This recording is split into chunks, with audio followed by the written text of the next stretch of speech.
ഈ വിഷയത്തിൽ ഏറ്റവും പ്രധാനപ്പെട്ട ഒരു വിഷയം സഭ ഇന്ന് വരെ രേഖപ്പെടുത്തിയ അല്ലെങ്കിൽ ഈ പ്രശ്നങ്ങളുടെ തുടക്കം എന്ന് പറയുന്നത് FCRA ഭേദഗതി ബില്ലുമായി ബന്ധപ്പെട്ടാണ്. FCRA ഭേദഗതി ബില്ലിൻ്റെ 2010 അമെൻമെൻ്റാണ്.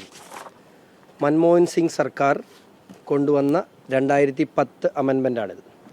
ഈ അമെൻമെൻ്റ് പ്രകാരം ഇപ്പോൾ അപകടകരമാണ് അല്ലെങ്കിൽ സഭയ്ക്ക് അല്ലെങ്കിൽ NGOസിന് ദോഷകരമാണ് എന്ന് പറയുന്ന സെക്ഷൻ 15 ക്ലോസ് 1 ഞാൻ വായിക്കാം. The foreign contribution and assets created out of the foreign contribution in the custody of every person whose certificates has been cancelled under section 14 shall vest in such authority as may be prescribed. ഇതേ കാര്യം KC വേണുഗോപാലും ഈ പറയുന്ന Jose K മാണിയും Kodikunnil സുരേഷും ഇവരൊക്കെ പാർലമെൻറ്റിൽ MPമാരായിരിക്കുമ്പോൾ UPA സർക്കാരിൻ്റെ കാലത്ത് കൊണ്ടുവന്ന നിയമമാണിത്. ഈ നിയമത്തിൽ ഇതെങ്ങനെ നടപ്പിലാക്കണമെന്നുള്ളതിൻ്റെ വിശദീകരണം മാത്രമാണ്. ഇവർ ഈ സമയത്ത് ഇതൊന്നും കണ്ടില്ലായിരുന്നു, അതോ പാർലമെൻറ്റിൽ ഇത് അവതരിപ്പിച്ചപ്പോൾ ഇവരില്ലായിരുന്നോ? എന്താ ഇവർ പറയുന്നത്? അപ്പം സഭയെ മോശമാക്കാൻ, സഭയുടെ സ്വത്തുക്കൾ പിടിച്ചെടുക്കുക. ആദ്യമേ മനസ്സിലാക്കേണ്ട കാര്യം FCRA എന്ന് പറയുന്ന റിലീജിയസ് ലോ അല്ല. അത് മനസ്സിലാക്കാനുള്ള ബോധം ഉണ്ടാകണം. രണ്ട്, ഇത് ക്രൈസ്തവ സഭയെ മാത്രമല്ല, ഈ രാജ്യത്തുള്ള എല്ലാ മതവിഭാഗങ്ങൾക്കും ഒരേപോലെ ബാധകമാകുന്ന നിയമമാണ്. ഇത് ഉണ്ടാക്കിയത് കോൺഗ്രസ്സാണ്. ഇതാണ് ആദ്യം എനിക്ക് പറയാനുള്ളത്. രണ്ട്, ഇനി നിങ്ങളുടെ ചോദ്യങ്ങളിലേക്ക് കിടക്കാം. ഈ സമയത്ത് 8 കേന്ദ്രമന്ത്രിമാരുണ്ടായിരുന്നു കേട്ടോ കോൺഗ്രസ്സിന്. ഈ ബില്ല്, ഈ ഭേദഗതി നിയമം വന്ന സമയത്ത് കേരളത്തിന് 8 കേന്ദ്രമന്ത്രിമാർ കോൺഗ്രസ്സിനുള്ള സമയത്താണ് ഈ ഭേദഗതി പാസ്സാക്കിയത്. സെക്ഷൻ 15 ക്ലോസ് 1 നിങ്ങൾക്ക് എല്ലാവർക്കും കോപ്പി ഞാൻ തരാം, നിങ്ങളൊന്ന് വായിച്ച് നോക്കിയാൽ മതി. രണ്ട്, ഇനി നിങ്ങളുടെ ചോദ്യങ്ങളിലേക്ക് കിടക്കാം.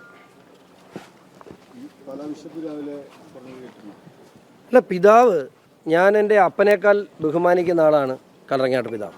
പിതാവ് പറഞ്ഞ കാര്യങ്ങളിൽ പിതാവ് എന്ത് പറഞ്ഞാലും ഞാൻ തെരഞ്ഞെടുപ്പിൽ സ്ഥാനാർത്ഥിയാകണമെന്ന് പോലും ഞാൻ പിതാവിനോട് ചോദിച്ചിട്ട് ആണ് ഞാൻ എൻ്റെ പാർട്ടിയോട് സമ്മതം അറിയിച്ചത്. അത്രയും ഞാൻ ബഹുമാനിക്കുന്ന ആളാണ്.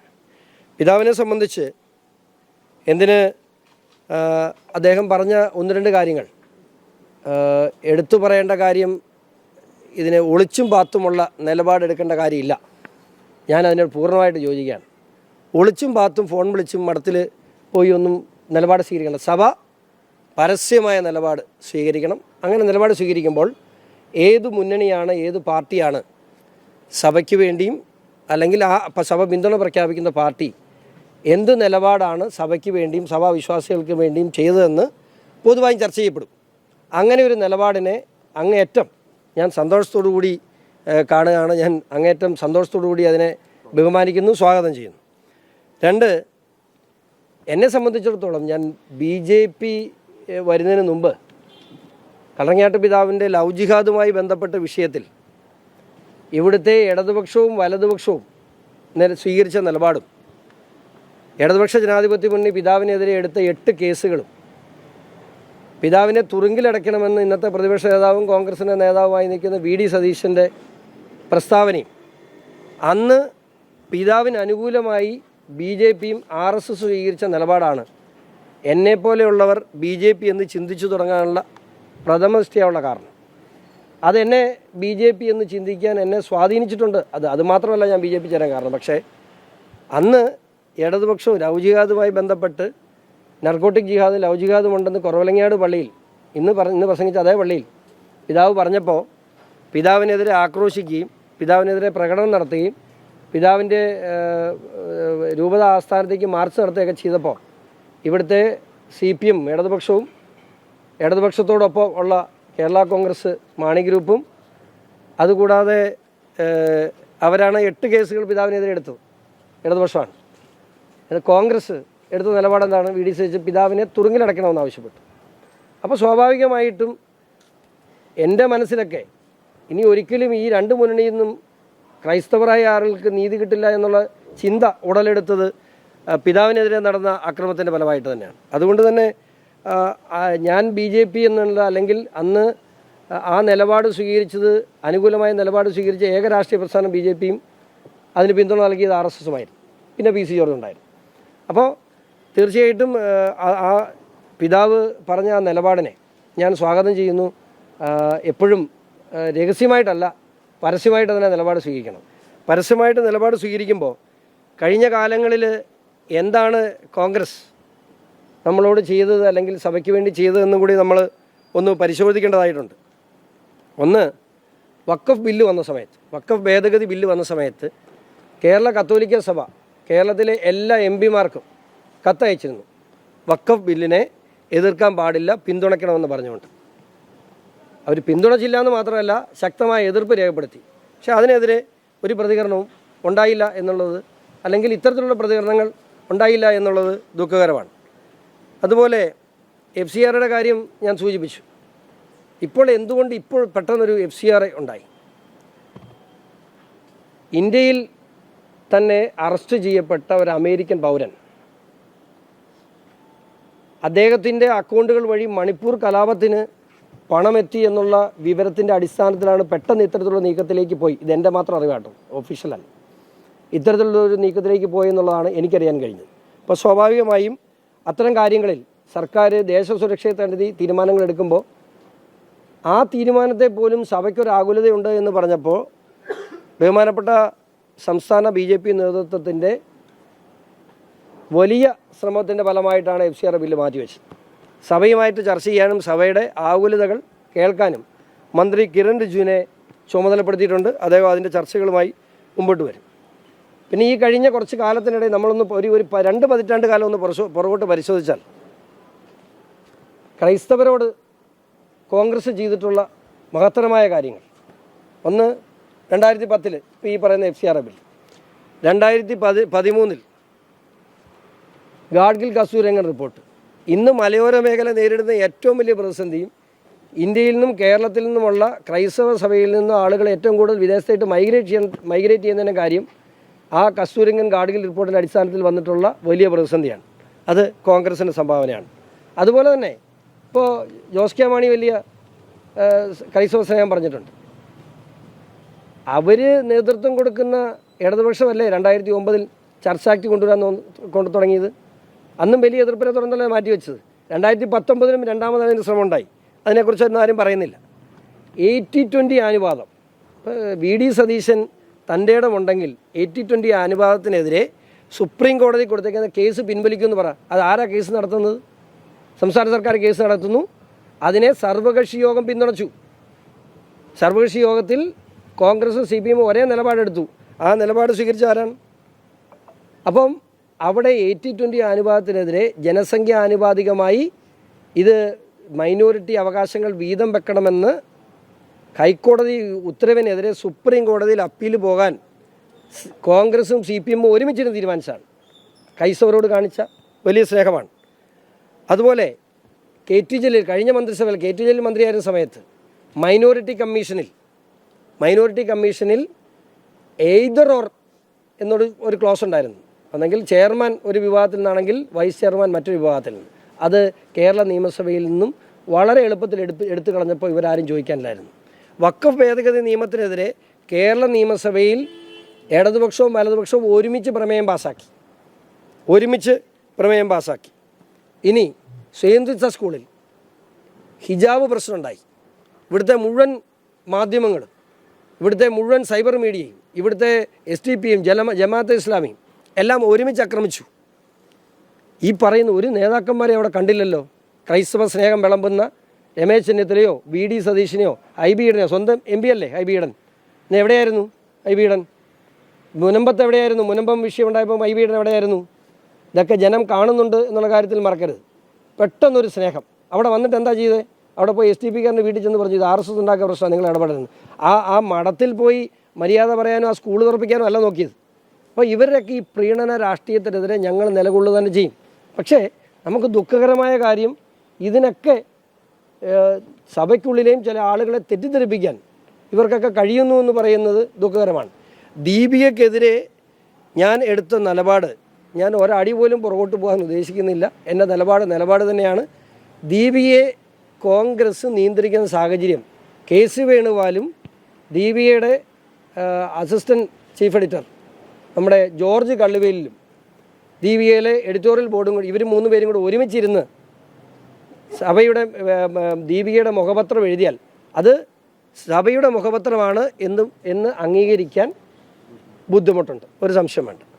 കാരണം കർണാടക സർക്കാരിൻ്റെയും അതുപോലെ നമ്മുടെ ഹിമാചൽ സർക്കാരിൻ്റെയും അതുപോലെ നമ്മുടെ തെലുങ്കാന സർക്കാരിൻ്റെയും പരസ്യങ്ങൾ മേടിച്ചുകൊണ്ട് ദീപികയെ കോൺഗ്രസ്സിന് വേണ്ടി വിൽക്കാൻ തയ്യാറായാൽ അത് ക്രൈസ്തവ സഭ അംഗമെന്ന നിലയിൽ, ബി ജെ പിക്കാരനെന്ന നിലയിലല്ല കേട്ടോ, ബി ജെ പിയുടെ സംസ്ഥാന വൈസ് പ്രസിഡന്റ് എന്ന നിലയിൽ എനിക്കത് പറയാൻ കഴിയില്ല. പക്ഷേ ക്രൈസ്തവ സഭ അംഗമെന്ന നിലയിൽ ദീപിക ആ നിലപാട് സ്വീകരിച്ചാൽ അത് തുറന്നു പറയേണ്ടത് എൻ്റെ കടമയാണ്, ഞാനത് പറയുക തന്നെ ചെയ്യും. അതുപോലെ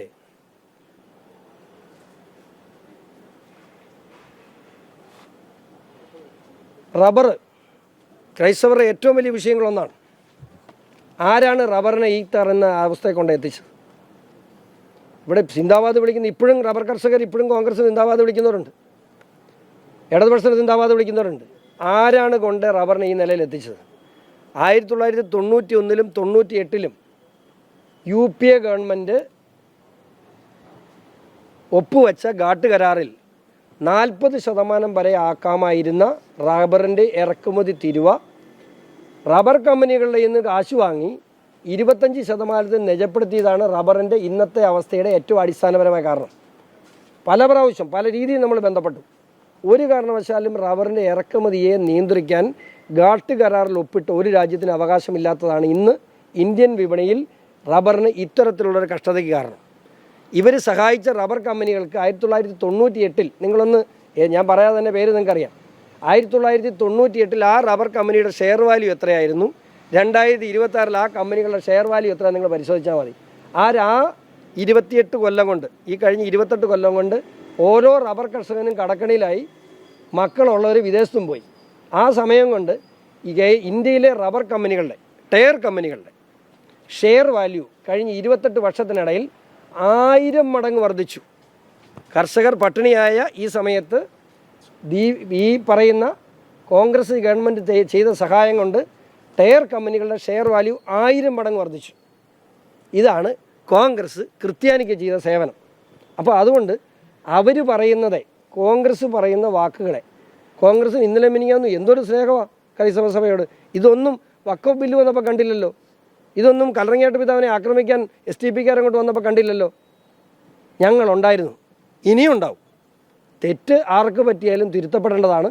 എനിക്ക് അത് പറയാൻ എൻ്റെ പിതാക്കന്മാരുടെ അടുത്ത് എനിക്കത് പറയാൻ സ്വാതന്ത്ര്യമുണ്ട്.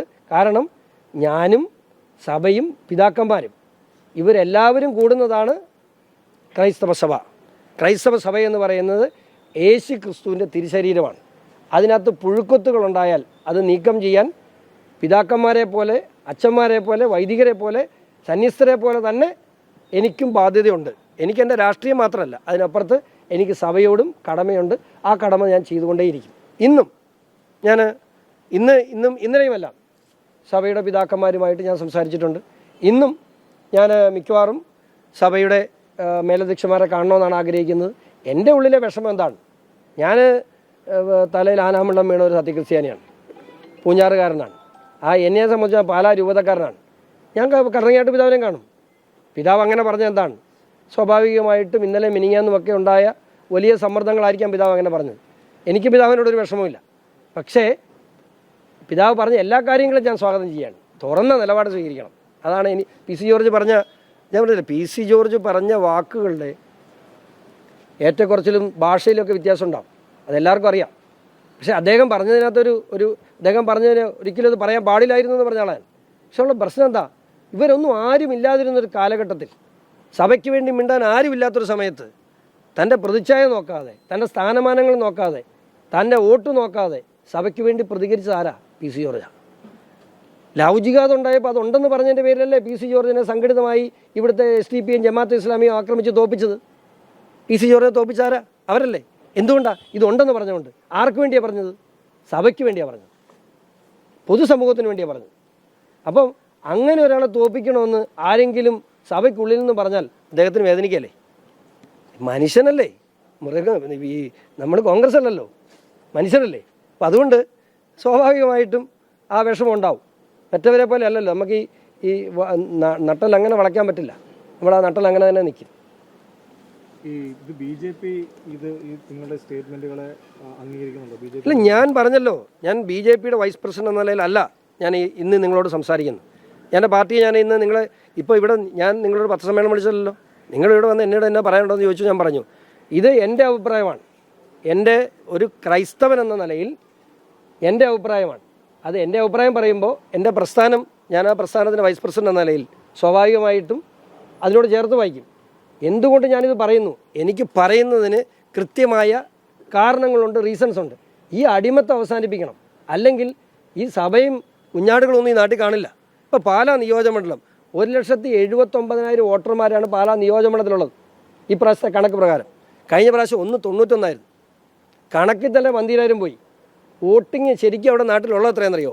1.5 ലക്ഷത്തിൽ താഴെയാണ്. ആളില്ല. ഇങ്ങനെയാണെങ്കിൽ 15 കൊല്ലം കൊണ്ട് പാലായിലൊന്നും ആൾ കാണില്ല. മനസ്സിലായില്ലേ?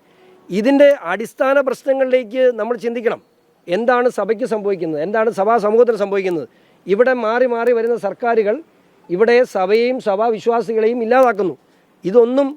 ഇതൊന്നും ചിന്തിക്കാതെ അതാത് സമയത്ത് വരുന്ന രാഷ്ട്രീയ നിലപാടുകൾ സ്വീകരിക്കുമ്പോൾ കോൺഗ്രസ്സുകാരുടെ കെണിയിൽ ദീപിക പോലെയുള്ള പത്രങ്ങൾ വീണു പോകുമ്പോൾ അതിനെതിരെ പറയാൻ ബാധ്യസ്ഥനായ ക്രൈസ്തവനാണ് ഞാൻ. കാരണം പള്ളിക്കകത്ത് കച്ചവടം ചെയ്ത കച്ചവടക്കാരെ ചാട്ടവാറിനടിച്ച കർത്താവിശ്വമിശിഹ എൻ്റെ പിന്മുറക്കാരനാണ് ഞാൻ. അത് ഞാൻ ആ ചാട്ടവാർ എടുക്കുക തന്നെ ചെയ്യും. ഈ ക്രൈസ്തവരെ കൂടെ നിർത്താനുള്ള ശ്രമമാണ് BJP കഴിഞ്ഞ കുറേ നാളുകളായി. ഉണ്ടല്ലോ, ഞാനൊക്കെ ക്രൈസ്തവനല്ലേ. BJP ക്രൈസ്തവരെ മാത്രമല്ല സഹോദര, ക്രൈസ്തവരെ മാത്രമല്ല, മുസ്ലിങ്ങളെയും സിഖുകാരെയും ബുദ്ധമതക്കാരെയും ഈ ലോകത്തുള്ള എല്ലാ മതവിഭാഗങ്ങളെയും കൂടെ നിർത്താൻ BJP ശ്രമിക്കുക തന്നെ ചെയ്യും. കാരണം കൂടെ നിർത്താതിരിക്കാൻ കുറേ ആളുകൾ ശ്രമിക്കുന്നുണ്ട്. ആരാ?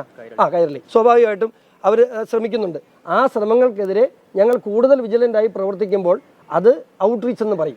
സഭയ്ക്കെതിരെ വിമർശനം, സഭയ്ക്കെതിരെ ആരെ വിമർശിച്ചേ? എപ്പോൾ പറഞ്ഞു? ഞാൻ നിങ്ങൾക്ക് അറിയില്ല തോന്നി ഞാൻ സഭയെ വിമർശിച്ചു? ഞാൻ സഭയെ എന്തെങ്കിലും വിമർശിച്ചോ? ഞാൻ ദീപിയെ വിമർശിച്ചു. സഭയോ കല്ലറങ്ങാട്ട് പിതാവിനെ ഞാൻ വിമർശിച്ചോ? കൈരളിക്ക് തോന്നും, അതെനിക്ക് കുറ്റം പറയാൻ പറ്റില്ല. വേറെ ആരും പറയണ്ട. സീറോ മലബാർ സഭ ഞാൻ എൻ്റെ പിതാക്കന്മാരെ എല്ലാ ഈ ആഴ്ച കാണും. എല്ലാ പിതാക്കന്മാരെ ഞാൻ കാണും. കാരണം എനിക്ക് പറയാനുള്ളത് എന്നാന്ന് അവരോട് പറയണ്ടേ? എനിക്ക് അതിൻ്റെ കാര്യകാരണങ്ങളുണ്ട്. അനുനയ നീക്കമൊന്നുമല്ല. എന്തിനാ അനുനയത്തിൻ്റെ ആവശ്യം? ഞങ്ങൾ അവരുമായിട്ടൊരു പിണക്കമില്ലല്ലോ. എനിക്ക് പിതാക്കന്മാരെ ഇപ്പം ഞാൻ പറയാം, കല്ലറങ്ങാട്ട് പിതാവ് ഇന്നൊരു സ്റ്റേറ്റ്മെൻറ്റ് ഇറക്കി. സ്വാഭാവികമായും എന്താണ് അദ്ദേഹം ആ സ്റ്റേറ്റ്മെൻറ്റ് ഇറക്കിയതിൻ്റെ കാര്യം? ഞാൻ പിതാവിനെ കാണും, പിതാവിൻ്റെ കാര്യങ്ങൾ പറയും. ഞാൻ എന്തുകൊണ്ട് ഇത് പറയുന്നു? എനിക്ക് എത്രമാത്രം വേദനിച്ചിട്ടുണ്ട്. ഞാനും ഒരു വിശ്വാസിയാന്നേ, സത്യക്രിസ്ത്യാനിയാണ്. അപ്പോൾ ഞാൻ നിൽക്കുന്ന പ്രസ്ഥാനം എൻ്റെ സഭാ സമൂഹത്തോടൊപ്പം നിൽക്കുന്നുണ്ടെന്ന് എനിക്ക് ബോധ്യമുള്ളപ്പോൾ അതിനെതിരെ നീക്കങ്ങളുണ്ടായാൽ അത് പ്രതിരോധിക്കാനും അത് പിതാക്കന്മാരുടെ അടുത്ത് പറയാനും ഒക്കെ എനിക്ക് ബാധ്യതയുണ്ടെന്ന്. ദീപികയ്ക്കകത്തുണ്ട്. സഭയ്ക്കകത്ത് അത് കടന്നുകൂടിയിട്ടുണ്ടോ ഇല്ലയോ എന്ന് ഇനി ചർച്ച ചെയ്യണം. അപ്പോൾ ദീപികയ്ക്കകത്തുണ്ട്, ഒരു സംശയം വേണ്ട. ദീപിക കച്ചവടം ചെയ്യാണ്. അത് ഒന്നും വേണ്ട. ഇത് അറിയി പോയായിരുന്നു. ഫാരിസ് അബൂബക്കറിൻ്റെ കയ്യിൽ നിന്നല്ലേ ഈ സാധനം പിടിച്ചുകൊണ്ട് വന്നത്. അന്ന് ബഹളം ഉണ്ടാക്കിയതാരാ? ഫാരിസ് അബൂബക്കറിൻ്റെ കയ്യിൽ നിന്ന് ദീപിയെ തിരിച്ചു പിടിക്കണമെന്ന് ആവശ്യപ്പെട്ടുകൊണ്ട് ബഹളം ഉണ്ടാക്കിയത് PC ജോർജാണ്. PC ജോർജ് മാത്രമായിരുന്നു. ആ ബഹളത്തിലാണ് ഇന്ന് ദീപിക തിരിച്ചു വന്നത്. നമ്മൾ ഒന്നുകൂടെ നോക്കട്ടെ ദീപിക നന്നാക്കാൻ പറ്റുമെന്ന്. ദീപിക എന്നും ക്രൈസ്തവരുടെ മുഖപത്രമായി തന്നെ നിലകൊള്ളുമ്പോൾ മാത്രമാണ് അതിന് അസ്തിത്വം ഉണ്ടാകുന്നത്. എന്നാലേ ദീപിക നിലനിൽക്കൂ. ദീപിക എന്നും ഉണ്ടാകണം. ദീപിക എല്ലാ കാലത്തും ഈ നാട്ടിൽ ഉണ്ടാകണം. അല്ല ദീപിക തകർക്കുക എന്നുള്ളല്ലോ ഉദ്ദേശം. ദീപിക അല്ലല്ല. ദീപിക എന്ന് പറയുന്ന സഭയെ നന്നാക്കാനൊന്നും ഷോൺ ജോർജ് വളർന്നിട്ടില്ല. സഭയുടെ ഭാഗത്തുനിന്ന് തെറ്റോ കുറ്റോ ഉണ്ടോ അതൊക്കെ നന്നാക്കാനൊക്കെ പറ്റുന്ന നല്ല തലമുതിർന്ന നേതൃത്വം അവിടെ ഉണ്ട്. പക്ഷേ ദീപികയ്ക്ക് ഉണ്ടായിട്ടുള്ള ഈ മൂല്യച്യുതി ഇത് ചൂണ്ടിക്കാണിക്കേണ്ടത് എൻ്റെ കടമയാണ്. അത് ഞാൻ ചെയ്യും.